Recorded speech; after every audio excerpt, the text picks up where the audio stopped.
Multiplication of radicals. Remember when we were simplifying, we used the product rule, and we were here, and we could break this product down into radicals with the separate factors. Now we will be over here in a multiplication form, and we can put them back together. Numbers that are on the outside of the radicals will multiply, numbers on the inside of the radical will multiply together. Also recall that if you multiply the square root of something times the square root of itself, that is just going to take the radical off. This can save you some time if you remember this. We could always work it out. It would be square root of x times x, but then you have two copies, and so one goes outside the radical. Let's look at some problems. First, we have square root of 5 times square root of 15. We could go ahead and just multiply the 5 times 15, and we would have square root of 75, and then we would need to simplify. Another thing that you can do is just write them under the radical, and then you will break them down rather than multiplying them first. So we can break down the 15. So we have a 5. 15 is 3 times 5. Now, if you have two copies of anything, that is a square. So you could take one outside for that group, and the 3 is left. That will simplify your radical rather than going to 75 and then breaking it all down. For this problem, we will need to multiply the numbers that are outside the radical and the numbers that are underneath the radical. So first of all, negative 2 times 4 will give us negative 8. And underneath the radical, we have 5 times 6 is 30. We could try breaking that 6 down to 2 times 3, but we didn't get anything that simplified, so we could have just left it as 30. We'll put it back to 30. So that's our simplified answer. Let's look at this problem. 2 times the square root of 8 times 3 times the square root of 2. So we will multiply the numbers on the outside, 2 and 3, to get a 6. Right? We have two choices for the radicands. We can multiply those together and then simplify, or we could break down as we go.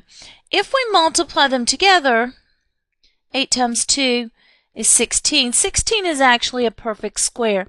The square root is 4.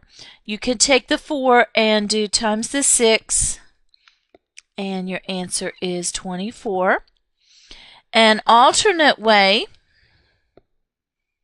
is to break down as you go, which you don't always get a perfect square there. So we could break down. For 8, we've done that one a few times. It breaks down to 3 2's. And 2 is already a prime. When you have those all together, though, it gives you 2 squares underneath there. So square root here, we will take 1 2 out. That's the square root of 4. And square root here, we will take a 2 out. They will multiply together and will multiply by the 6. And that will also give us 24. Next, we have one radical times a sum of radicals. And this is just going to be a distribution problem. So we'll multiply that square root of 3 times each of those. So for our first one, square root of 3 times 5. Even if we put both of those under the radical side by side, they're not going to simplify. We can't get two copies of anything. So it's just going to stay as the square root of 15. Right? Next we do the square root of 3 times the square root of 10 gives the square root of 30. We could try to break 30 down.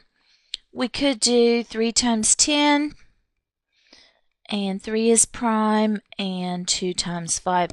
So that's broken down all the way. There is not anything to give a square there. So we will just go back and we will stop at the 30. These two radicals will not combine. Here is another distribution problem. So we're going to take the square root of 2x times square root of 2, and then times minus square root of x. So when we do the first one, we get square root of 2 and another 2 and an x. The 2's make a perfect square. It's 4. So square root of 4 is 2, or just take 1 2 out for the group of 2's. Keep the x. It doesn't have anything to go with it. When we distribute to the second term, we get a 2, and we have 2 x's. The x's make a square, so 1 x goes out for that group. The 2 is left, and that is our simplified answer. Next, we have 2 terms times 2 terms. This will give us a FOIL problem. So we'll multiply our first terms. 2 times 3 will give us a 6. We'll multiply outside, and this 2 will multiply by the 2 that's on the outside of the radical. So 2 times 2 is 4, and you're going to keep the radical. Inside, the 3 will multiply times the negative 5 to give negative 15, and you're going to keep the radical. And then our last terms, the numbers outside the radicals will multiply to give a minus 10. And inside, you have square root of 2 times square root of 2. If you remember, when you multiply the same square root times itself, the radical will come off. So it will give us just a 2. And now we'll clean up. This is a minus 20. So our constants can go together, and that will give us a negative 14. Our radicals can go together because they are like radicals. They are different signs, so we're going to subtract sign of the larger and keep one copy of the radical. We have another problem with 2 binomials, and so we will do our first terms. The 3 will multiply, it would be a 1 outside here, so it's going to be 3. We have square root of 7 times square root of 7 is going to take the radical off. So will give us a 21. Then we'll do outside. Our 3 here will multiply by the 3 on the outside of the radical. So 3 times 3 is 9 times the square root of 7. Inside, minus 2 times the square root of 7.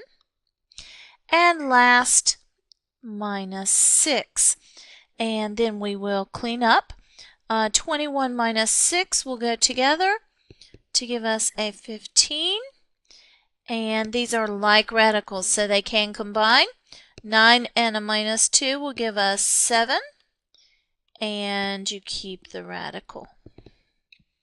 Be careful on this next one. You are squaring a binomial because of your plus sign in between. You're not allowed to just take the 2 down to each one. So what I will do is I will write it twice.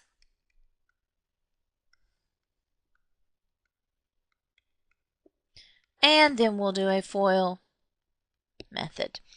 So we'll multiply the first terms. Square root of 2 times square root of 2 will give us just 2. It will remove the radical. Outside, we will get 5 times the square root of 2. Inside, we will get 5 times the square root of 2.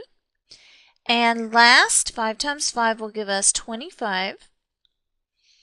Your constants can go together. 2 plus 25 will give us 27. And our radical terms are like radicals. We will work with the 2 5's outside, will give us 10. Keep one copy of the radical. We have another problem where we're squaring a binomial. So I will again write it twice. Square root of 2 plus square root of 6 times square root of 2 plus square root of 6. Right, for my first terms, Square root of 2 times square root of 2, the radical will come off. Outside, square root of 2 times square root of 6. We'll go ahead and just multiply these for right now, but then we'll clean it up. Gives us a square root of 12. Inside, we're also going to get a square root of 12, 6 times 2. And last terms, square root of 6 times square root of 6, the radical will come off. All right, my 2 plus 6 can go together to give 8. The square root of 12 will simplify to 4 times 3. And if you realize there 4 is a square, you can take the square root or you can break it on down and see that you will have a 2 come out. So it will be 2 times the square root of 3. The other one will break the same way, 2 times the square root of 3. And I've already combined the 2 and 6. So these two can go together. You work with the numbers outside to give a 4 times the square root of 3. Our next multiplication, it is two binomials, but these have the opposite sign. These are called conjugates. Let's see what happens when we multiply these. We're still going to do a FOIL method. So our first terms, the 4's will multiply on the outside. 4 times 4 is 16. Square root of 5 times square root of 5 will take the radical off and give us 16 times 5, which is 80. Outside, we get minus 20 times the square root of 5. Inside, you get plus 20 times the square root of 5. And last, we get minus 25. This is the special thing about conjugates. This outside and inside are going to cancel. So I have 80 minus 25 will give me 55. We have another problem here that we will use the FOIL technique on. Two binomials. So first times first. Square root of 5x times square root of 5x will take the radical off to leave us 5x.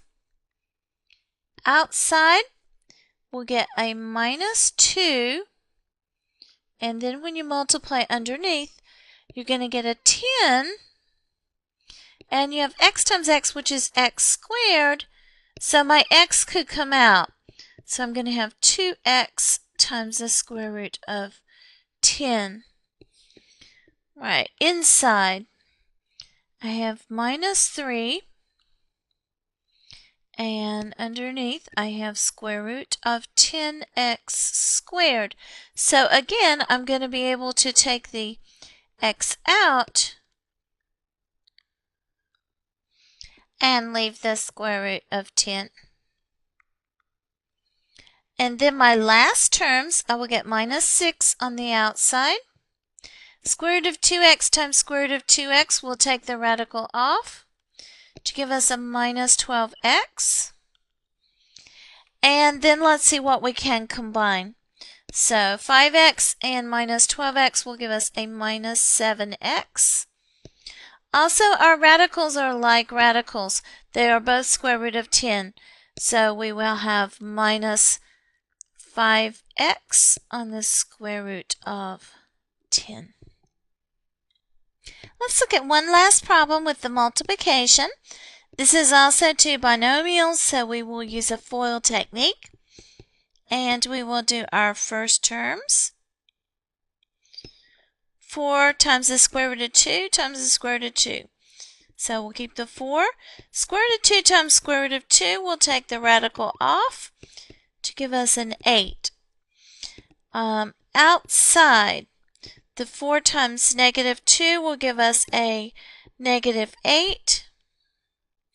And square root of 2 times square root of 3 will give us a square root of 6. Inside, we have a minus 6 on the outside. Square root of 3 times square root of 2 will give us square root of 6. And then our last terms. The two negatives will give us a positive 12 on the outside. Square root of 3 times square root of 3 will pull the radical off. And 3 times 12 gives us a 36 there. So 8 plus 36 can combine